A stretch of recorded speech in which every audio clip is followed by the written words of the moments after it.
Terra Luna Classic is looking beautiful today, outperforming the overall cryptocurrency market, currently up 11%. What number are we at here? 9,600 points per coin at the moment, and Terra Luna Classic looking very strong. Now, of course, this could be due to anticipation that the Federal Reserve here in the United States is going to keep interest rates unchanged. Of course, it could be the fact that people are anticipating the USTC Repeg within the third quarter. Of course, it could just be luck, guys. Nobody really knows why things are moving up right now. I'm going to write off the last one and hope that it's one of the first two there, and we've got something substantial driving Terra Luna Classic higher. But we do have an update for the USTC Repeg, I guess, plan that is going on out there by Redline Drifter. We're going to be going over that proposal. I say proposal, but it's not a proposal yet, all right? We're going to be going over that update and then kind of seeing what that's going to lead to for Terra Luna Classic because, yeah, we might have another spend proposal around the corner. Let's discuss it. If it sounds like something you're interested in, let's get started.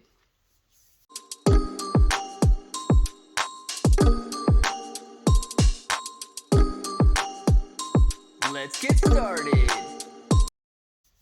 What's up, everybody? I'm Clay. I'm here to make 2023 the best year ever. If you haven't clicked that subscribe button, make sure to subscribe to the channel. Join us, become a pro. We are here every single day, and we are growing our portfolios together.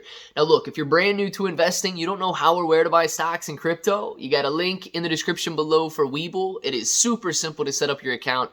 Any deposit, you guys are getting at least 6 free stocks, up to 12 free stocks, and a $1 crypto trade is going to get you $5 in free crypto. If you guys want crypto exclusive exchanges, where you can buy, sell, trade, short, leverage, all that good stuff, you get KuCoin and Binance down there. Now, KuCoin and Binance, they offer rewards for the more active traders, so the more you trade, the more you're going to earn. But please be aware, if you guys are holding on those exchanges, it is going to be considered a loan to those exchanges. So if you want to mitigate that risk and make it your asset, you need to look at a cold storage or DeFi wallet. Guys, Terra Luna Classic performing phenomenally today. Back up and back up big. It is leading the rest of the market. Terra Luna Classic sitting on 11% gains. And unfortunately, we don't know the exact reason it's moving higher, because if we did, well, maybe we could replicate that and make it go higher the next day and the next day and the next day. But nonetheless, we do have some very important information floating around out there right now that we need to go over. Because we know that the Layer 1 development team, they're going to focus heavily on creating some sort of a Repeg test scenario and testing different Repeg ideas during the third quarter. That's the update from LUNC Burn Army that we have seen out there, and that's the kind of, I guess, roadmap for the third quarter when it comes to the Terra Luna Classic Layer 1 development team. Now, we do have an update from Redline Drifter for the USTC Repeg proposal, and it's absolutely paramount that we go over this so that we can stay up to date on what is happening in the Terra Luna Classic ecosystem. So we're going to read it, we'll talk about it a little bit, and move on from there. I'll begin by addressing where we are with centralized exchanges. To me, this is going to be the most important part. Please remember that while they may be moving at a slow pace, discussions are still ongoing. While not all exchanges have responded, we've had meaningful responses from most, but not all of the bigger exchanges. The proposal has passed its initial point of contact and been referred to the respective technical departments for any bigger exchanges that have responded. We've had a response back from one of the tech departments so far. They responded that currently their infrastructure, specifically their matching engine algorithm, couldn't support the proposal and that it would require work on their end to make it compatible. Discussions are still ongoing, but I think we need to give them something more if we were to push them to carry on with the work required. Now, I understand that we are finally united behind a common goal and that everyone is eager to get involved and push forward, but we must be conscious about of how little resources we have and not dedicate them to something where there is no guarantee. I agree with that. We're going to see what we're going to dedicate them to in a second here. Now, as such, I propose that moving forward for the third quarter, we will have 2 teams, the Layer 1 team and a dedicated quant team.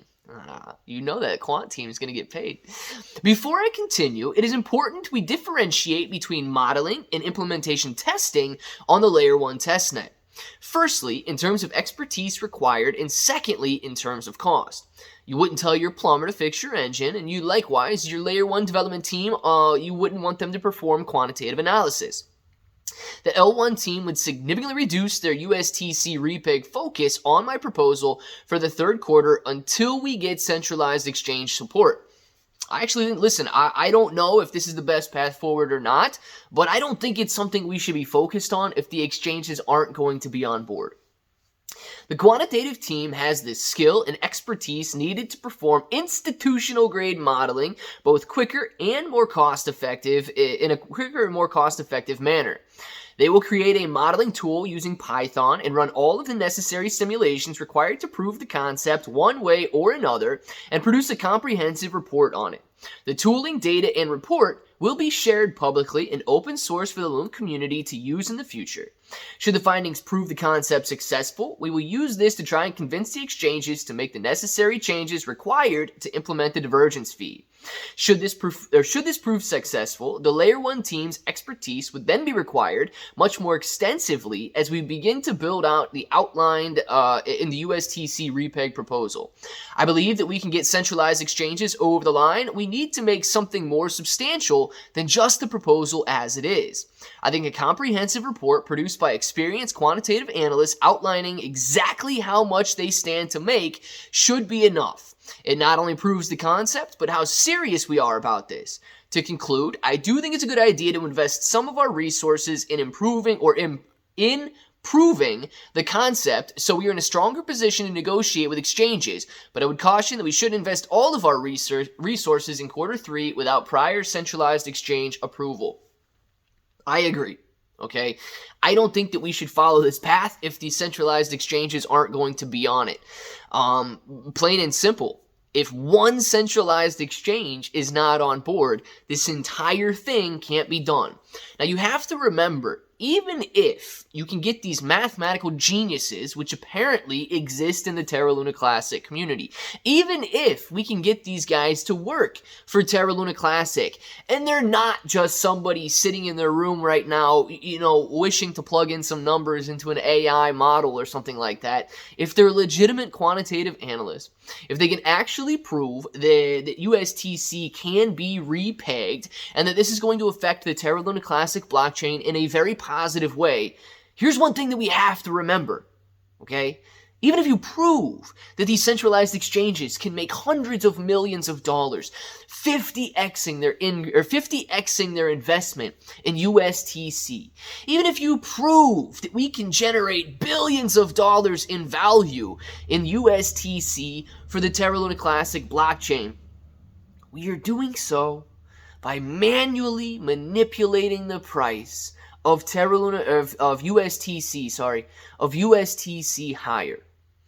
No matter which exchange we're talking about right now, the scrutiny that they are all under is all but going to prohibit them from doing so.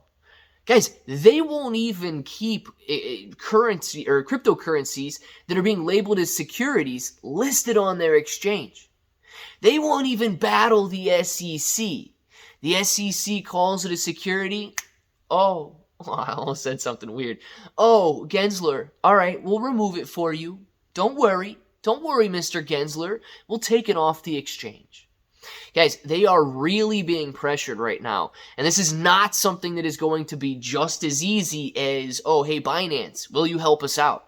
Even if Binance agrees, every single exchange needs to be on board, or people are going to take their USTC off of Binance, sell it on KuCoin, take it from KuCoin, bring it over to Binance. They're going to arbitrage every single minute of every single day.